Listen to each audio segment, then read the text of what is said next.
A Princeton study tracked 450,000 Americans and found something that should change how you spend every single dollar. Happiness flatlines at $75,000. Not a million, not half a million, 75,000. Every dollar you spend above that threshold on lifestyle upgrades, your brain literally cannot register the difference. You're buying nothing. And yet, the average American who earns six figures spends $22,000 per year on purchases that produce zero measurable increase in life satisfaction. That's not an opinion. That's data. Today I'm showing you exactly where the happiness ceiling sits, why your brain betrays you past that point, and the three spending categories that actually break through the threshold. This will change how you look at every purchase you make. Let's start with what Princeton actually found.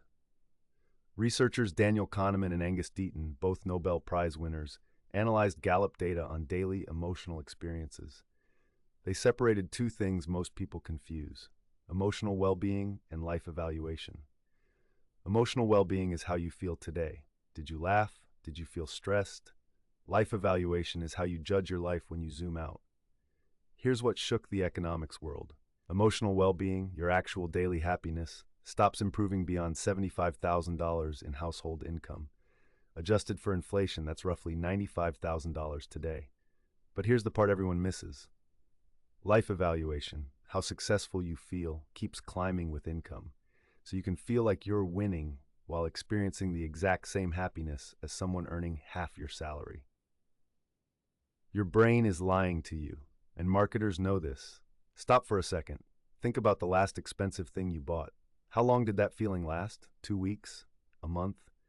This is hedonic adaptation, the psychological phenomenon where we return to baseline happiness regardless of positive changes. You buy the new car, dopamine spike. 3 weeks later, it's just your car. You upgrade your apartment, excitement fades. Now it's just where you sleep. A study from Cornell found that people who bought a $50,000 watch reported the same satisfaction 6 months later as people who bought a $500 watch. Same happiness, $50,000 difference. The upgrade treadmill is undefeated. Every time you step up, your baseline shifts. You need more just to feel the same. And the returns, they're diminishing to zero. So if lifestyle upgrades don't work, what does? Research points to three categories that consistently break through the happiness threshold. Category 1, experiences over things. Dr. Thomas Gilovich at Cornell spent 20 years studying this. Experiences become part of your identity. That trip to Japan, that concert, you don't adapt to memories the same way you adapt to possessions.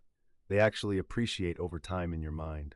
You romanticize them. A $3,000 vacation creates more lasting happiness than a $3,000 couch, every single time.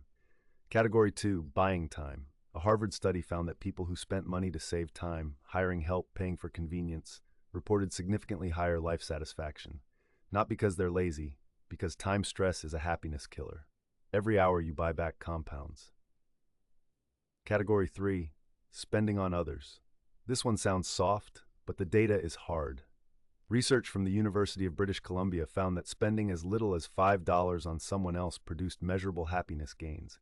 Spending on yourself past the threshold? Nothing. Spending on others? The meter moves. Here's where this gets tactical. I call it the wealth redirect strategy. Most people save what's left after spending. Wrong order. The wealthy spend intentionally, then save aggressively. Here's the framework. Calculate your happiness threshold. For most Americans, it's between $75,000 and $95,000 in house and household expenses. Not income, expenses. Everything above that line? Redirect it. 50% to investments, 30% to experiences and time buying, 20% to giving. You're not sacrificing. You're reallocating from categories that don't move the needle to categories that do. Someone earning $200,000 who lives on $95,000 and redirects the rest will be happier and wealthier than someone spending all $200,000 trying to feel something. This is the gap between the rich and the wealthy. The rich spend to signal success. The wealthy spend to maximize well-being. They've read the research. They know the ceiling exists. Let me leave you with this. You have a finite number of dollars and a finite number of years. The money you spend chasing happiness above the threshold is money that could be compounding. It's years of freedom you're trading for a feeling that won't come. The data is clear. The path is simple. The question is whether you'll keep running on the treadmill or step off and build something real. If this video shifted how you think about spending, subscribe. I drop one video every week breaking down the psychology and strategy behind building wealth that actually matters. Hit the bell so you don't miss it. I'm Brian Justice. I'll see you in the next one.